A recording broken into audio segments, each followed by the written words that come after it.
가기사는 증시 각도기. 안녕하세요. 전문투자 증시나 침판 안지원입니다. 네, 안녕하십니까. 각도기 박산준입니다. 네, 오늘 뜨거운 장이었습니다.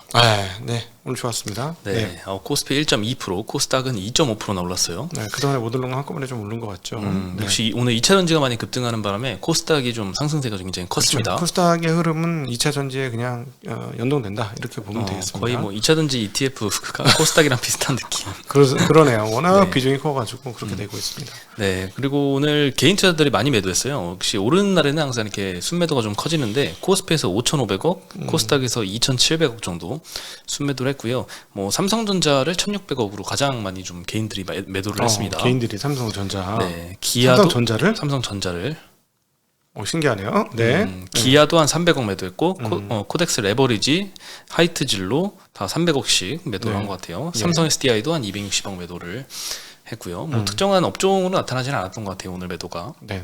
네. 그리고 오늘 뭐 업종별로도 큰 특징은 없는 것 같고 두 번째로 많이 상승한 게 철강금속인데 포스코홀딩스가 4%대 상승했습니다. 네. 포스코 스틸리온, 조엘알미늄, 삼화알미늄도 2~3%씩 상승을 하면서 오늘 2차 전지가 가장 좀 뜨거웠다.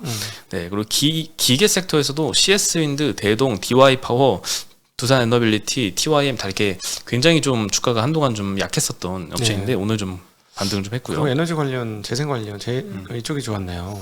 전반적으로. 네, 오늘 반도체들 중에서도 급등 종목들이 좀 많이 나왔고 몇 개 있었죠? 네, 오늘 한미 반도체도 한 3% 정도. 한미 반도체가 제일 적게 반등했던 것 같아요. 네, 중소형 반도체 주식 중에서 8% 10%씩 올라가는 게 눈에 띄었습니다. 많았죠. 네. 네, 그리고 화학 섹터에서도 뭐 이수 스페셜티 케미컬, SKC, 코스모 신소재, 금양, 코스모 화학, LG화학, SK이노베이션 다 2에서 10% 사이로 오늘 2차 전지가 상승 종목에는 좀 많이 포진이 돼 있었습니다. 네.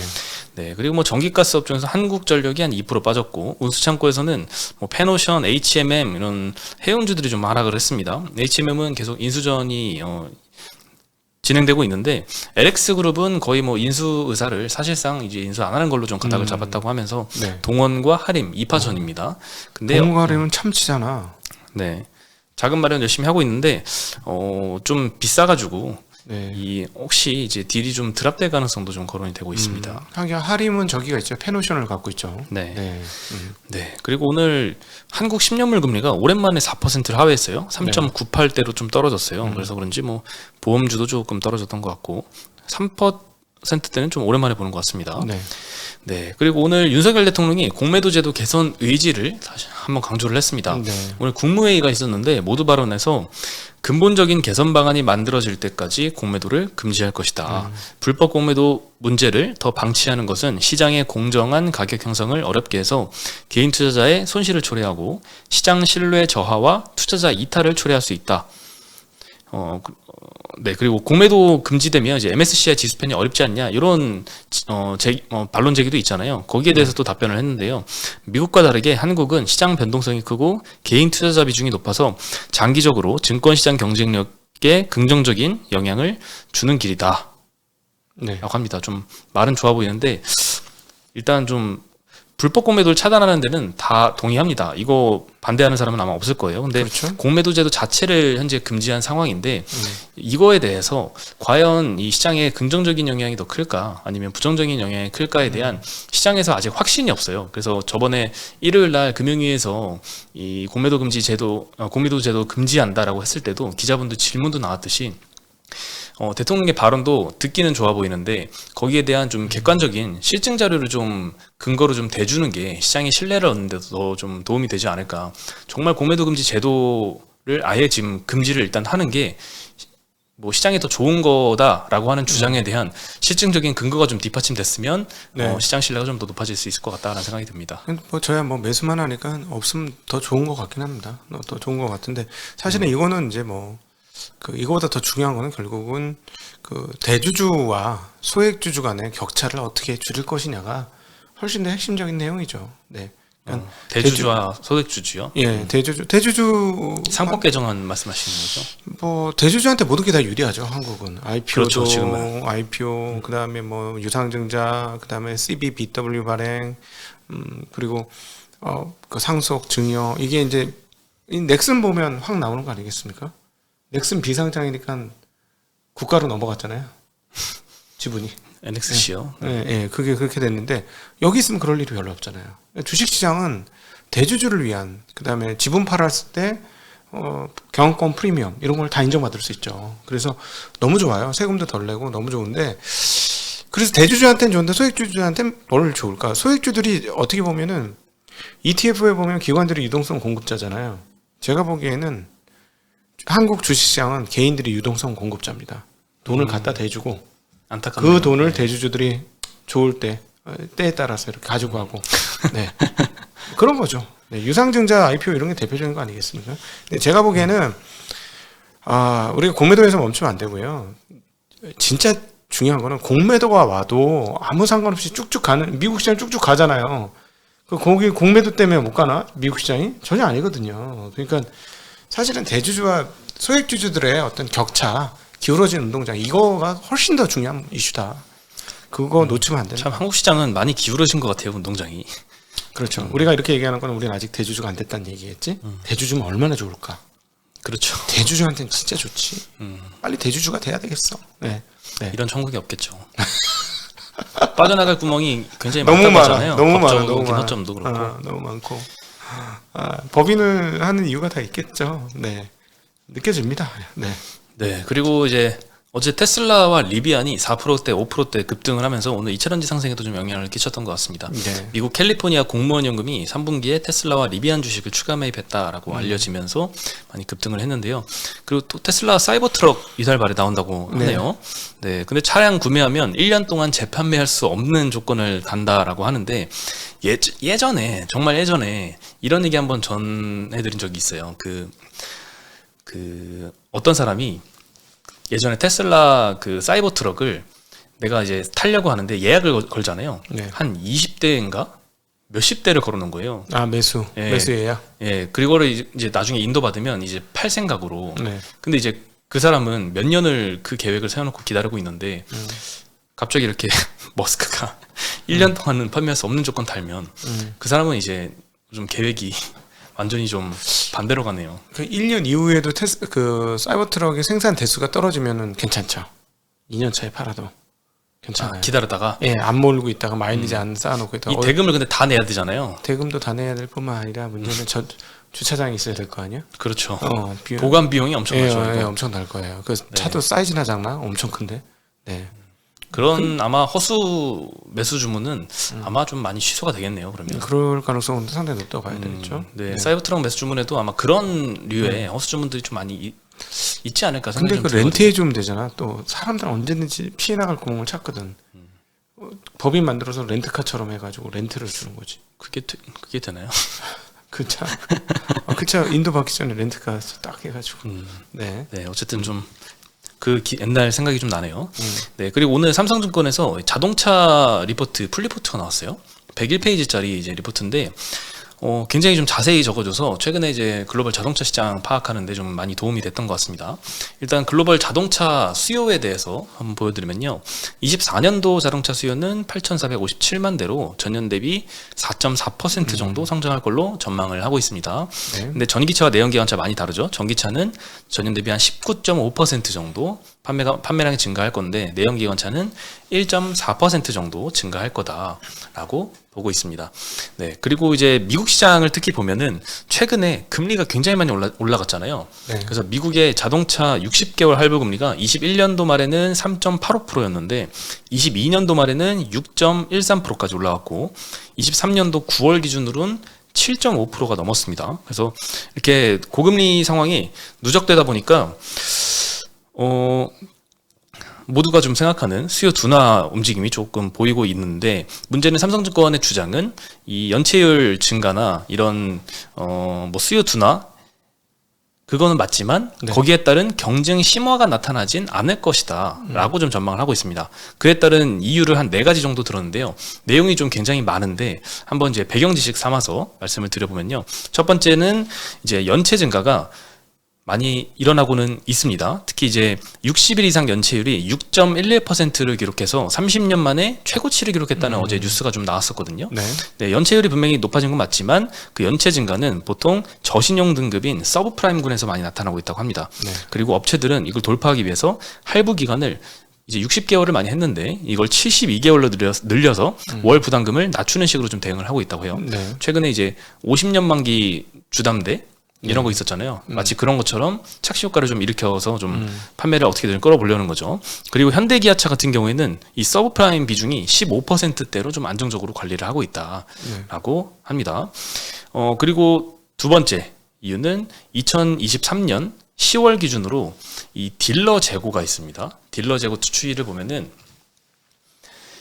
네, 한 40일 정도 되거든요. 코로나 이전 평균이 70일 정도였는데 최근에 좀 올라오는 추세긴 하지만 그 코로나 이전보다는 많이 하회를 하고 있다. 그리고 산업 평균 인센티브도 2,200불 정도로 코로나 이전에는 한 4,000불대였는데 그에 비해서 한 절반 수준밖에 안 된다. 그래서 아직 반도체 부족 사태로 이제 재고나 인센티브 쪽에서는 여유가 좀 있는 상황이다. 그리고 전기차 전환 투자 부담도 좀 크기 때문에 이런 상황에서 내연기관차가 시장 점유율 경쟁에 뛰어들까? 그건 좀 가능성이 낮아 보인다. 라고 거론을 했습니다. 그리고 세 번째 이유는 미국의 연비 규제 요 관련된 벌금이 계속 늘어나고 있습니다. 2019년도 이후로 벌금이 3배나 늘었어요. 그래서 미국 완성차 업체들은 벌금 내느라 여력이 좀 안 돼서 이 시장 점유율 경쟁을 좀 할 수가 없는 상황이다라고 언급을 하고 있습니다. 뭐 미국의 연비 규제 벌금은 미국은 이제 단위가 마일이잖아요. 마일 퍼 갤런으로 이제 치는데 마일 퍼 갤런당 150불의 벌금을 매깁니다. 근데 요걸 환산했을 때 21년도 미국 빅3 업체 기준으로 GM, 포드, 스텔란티스가 다 킬로미터 퍼 리터로 환산하면 한 9점 몇 회입니다. 9.2에서 9.6 사이 정도 되는데 만약에 22년도에도 이 세 업체가 이 정도 연비를 유지했다라고 하면 차량 한 대당 800불에서 1000불 정도 벌금을 내야 된다고 합니다. 네. 네. 심지어는 이제 23년도에는 연비 규제 목표가 좀 상향이 돼서 테슬라를 제외하고는 모든 업체가 미달합니다. 그래서 대당 한 1,500불에서 1,600불 정도 벌금을 내야 될 것이다라고 추정을 하고 있습니다. 이게 대당 1,500불이면은 22년도 기준으로 대당 영업이익이 2,000불 나왔거든요. 근데 1,500불이면 엄청난 벌금인 것 같아요. 아무래도 여력이 좀 이거 되느라 많이 부족할 수도 있다라는 게 좀 일리가 있는 것 같습니다. 그래서 내연기관차는 이제 상황이 시장 우려보다는 조금 나을 것 같은데 24년도에는 전년 대비 1.몇 % 성장하는 수준이잖아요. 그래서 좀 상당히 좀 정체 상황이라서 매력적인 투자 대상이 될 수는 없다라고 하는 게 결론이었고요.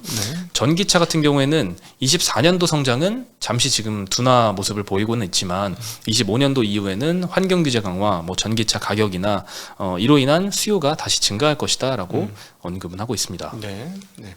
네, 그리고 어저께 말씀드렸던 것 중에 이 인베스트 조선 칼럼을 인용을 해드렸는데요. 전기차 시장에서 이제 퇴출 기업이 발생을 하면 과점화가 될 것인데 그러면 탈락 업체들이 내는 수준은 조금 없어지지 않을까 이런 얘기 좀 했었잖아요. 여기에 대해서도 삼성증권 리포트가 좀 연결이 되는 것 같은데 어떤 업체가 과연 이 전기차 시대 과점화 시대에 도태가 될 것이냐? 삼성증권은 미국 빅3 업체가 도태가 될 것이다라고 보고 있습니다. 세게 얘기했네요. 네, 이 미국 시장의 주요 업체별 마켓시어 흐름을 보면 이게 정말 70년대 과거부터 현재까지 좀 나와 있는데 계속해서 미국 빅3 업체는 과거에 한 90%까지 올라왔었잖아요. 그때부터 현재까지도 계속 하락 추세에 있고 일본의 빅3 업체는 2010년도 기점으로 좀 하락 추세로 반전을 했고 현대차 그룹과 테슬라는 조금 상승세에 있습니다. 특히나 이제 미국 빅3 업체는 뭐 연비 규제, 벌금, 뭐 전기차에서 좀 사업부에서 손실 보고 있는 거, 그리고 인건비도 4년 동안 25% 상승하고 최근에 파업도 있었죠.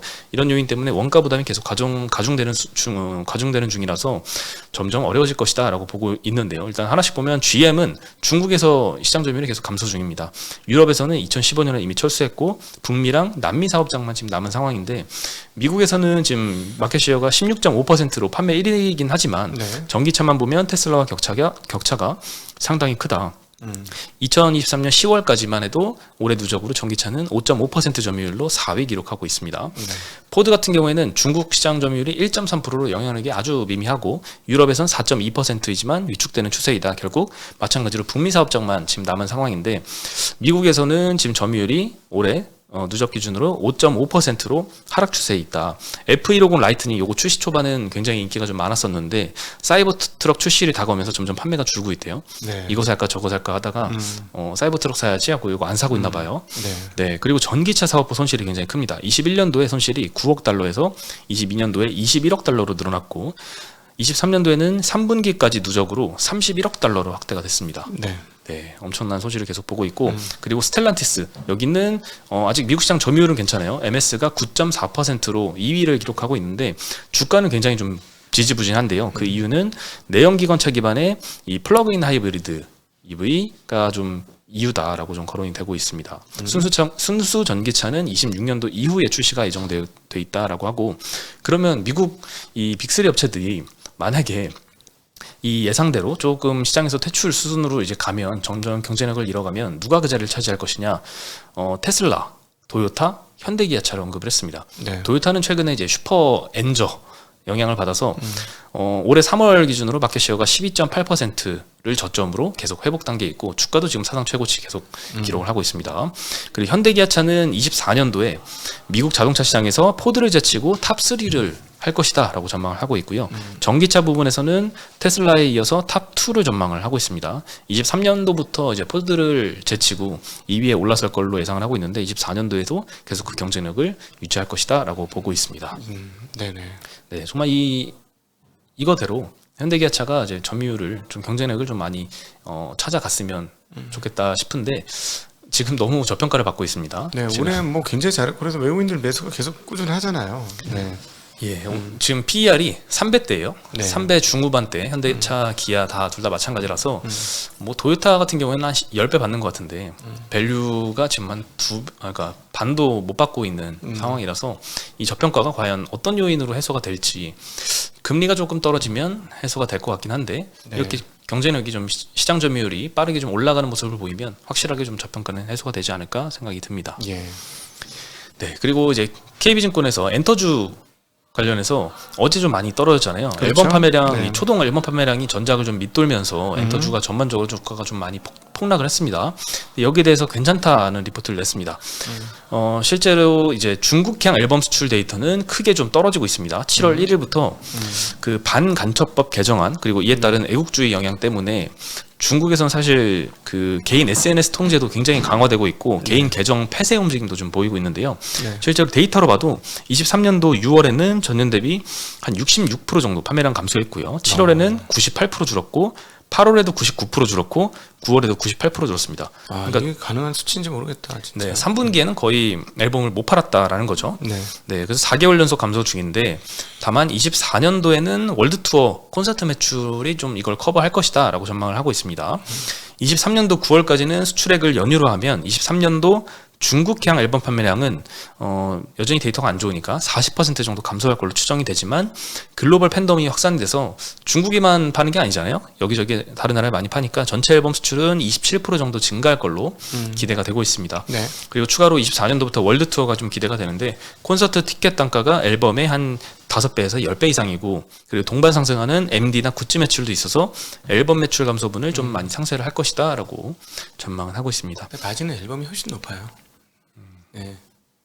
저거는 비용이 많이 들고 콘서트요? 예, 그다음에 이제 왜 해외 콘서트 같은 경우는 중간에 이제 중개해주는 업체들도 이익이 또 그렇죠. 상당하기 때문에 앨범보다는 마진은 없습니다만 그러나 제가 보기에는 결국 계속 히트를 치려면 좋은 노래, 그다음에 적절한 콘서트 이게 참 잘 어울려져야 되는 것 같아요.